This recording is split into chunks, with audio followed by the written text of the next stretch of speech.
Hey, I'm back with another list. This one is entitled, Is He Cheating? Where did my list go? Before we dive into this list, I understand that there's a lot of nuance, and just because your partner might do some of these things, it doesn't necessarily mean that they are cheating on you. Please don't be arguing with me in my comment section because I block people for any reason at all at any time. Also, to the people who are going to complain that I need to just move my head so you can see the list, do you go to the movies and they tell you the beginning, middle, and the end, and then you go home after a couple of seconds? No. Do you watch a TV show and then they tell you what happens and the beginning, middle, and the end in the first few seconds, and then you can turn to something else? No. Do you listen to a podcast and they tell you the end of the podcast and say, okay, thanks for tuning in? No. You can speed up my voice, you can fast forward the video, or you can keep scrolling. It's not my problem that you woke up and have a bad fucking attitude. Now let's begin. Number one, you can just feel things are off. Their normal patterns have changed. Now, yes, before someone argues with me, I know that sometimes people go through shit and they just distance themselves to figure things out. Please understand, I am not talking about normal situations in this video. Trust your gut. You know, if your partner used to call you every day at 12 p.m., 3 p.m., and 6 p.m., and now they're calling you every day at 9 p.m., and sometimes they even forget to do that, you can come to them and be like, hey, I noticed things have kind of switched up a bit. What's going on? You're allowed to question things, you know, you don't have to be accusatory or anything about it, but you're allowed to question if patterns have switched up. But this one, I chose it because when they're cheating, they gotta figure out a time to do it, right? So they gotta fit that other person in there some kind of way, which might mean that that person is going to take up the slots of time that they used to devote to you. Sometimes when people do suspicious shit, they have a guilty conscience and they just don't want to face you because they know what they're doing is horrible. My abusive ex-husband used to randomly start an argument so that he could have an excuse to leave the house to cool off, when in actuality he was just running the streets. Number two, he has a friend that wants to suddenly become your BFF. Now, I totally get it. He might have a friend that is a woman and she really is legitimately simply just getting to know you. Again, as I've stated a few times before, I'm not talking about those normal circumstances in this video. In this case, she is getting to know you because you are her competition and she wants to know as much about her enemy as possible. She wants you to tell her what your next steps are going to be so that she can be 2 steps ahead. She wants you to feel comfortable enough to complain to her about shit that he is doing so that she can go back and tell him and play the role of supporting, loving friend. And I can't believe she would talk about you like that. Number 3, those closest to him, his family, his friends, make jokes that he is no good, okay? He can't be trusted.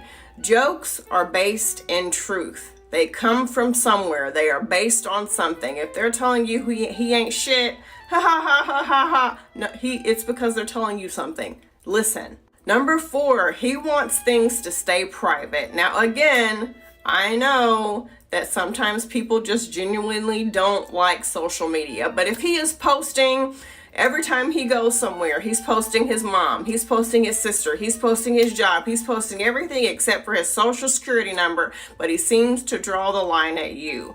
And I would be kind of leery about that. Now, I get it. Some of you are going to get defensive and say, well, I don't like social media either. Okay, again, I'm not talking about you. Calm down. But to those of you who, you know, you like to share pictures of your family and your man on social media and he keeps shooting you down and he just doesn't want to do that, that will hurt my feelings. And it's okay to say, hey, I want to post our relationship.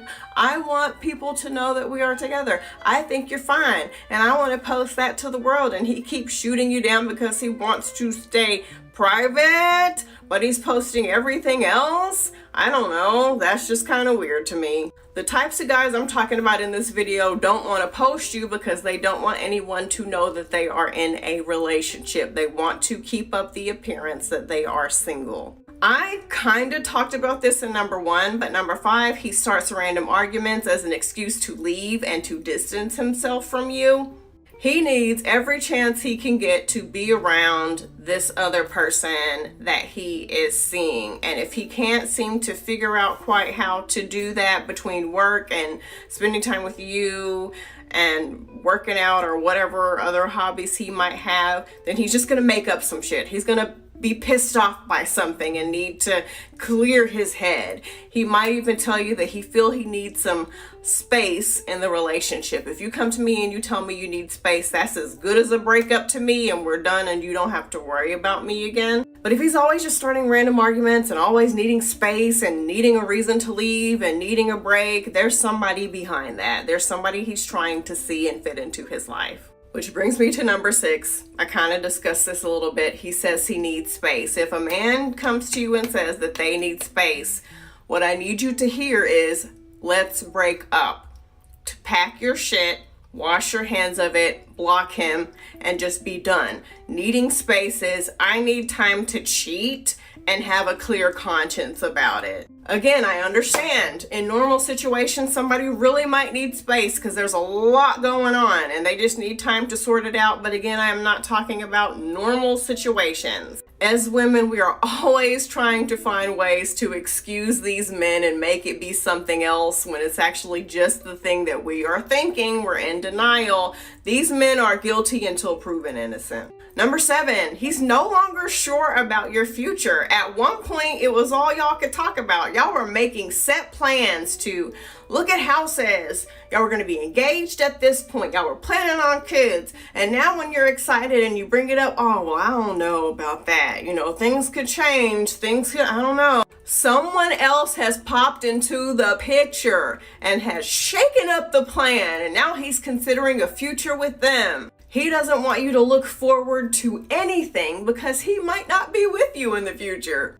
Now, it's okay to talk about it and ask him, hey, what happened? You know, yesterday you were planning our wedding and today it just seems like you kind of have cold feet. What happened? But if they keep, humming and hawing and they can't give you a straight answer and they just seem really vague all the time and they seem like they're no longer sure about you, there's one thing you need to be sure about.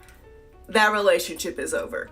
Number 8, out of nowhere, he's a new man, but not necessarily to be a better man for you or to be a better man in general. He's got a new attitude. He is working out. He is changing his clothes. He is going out more. Yes, sometimes people can change because they want to genuinely lose weight and take care of themselves and be more social.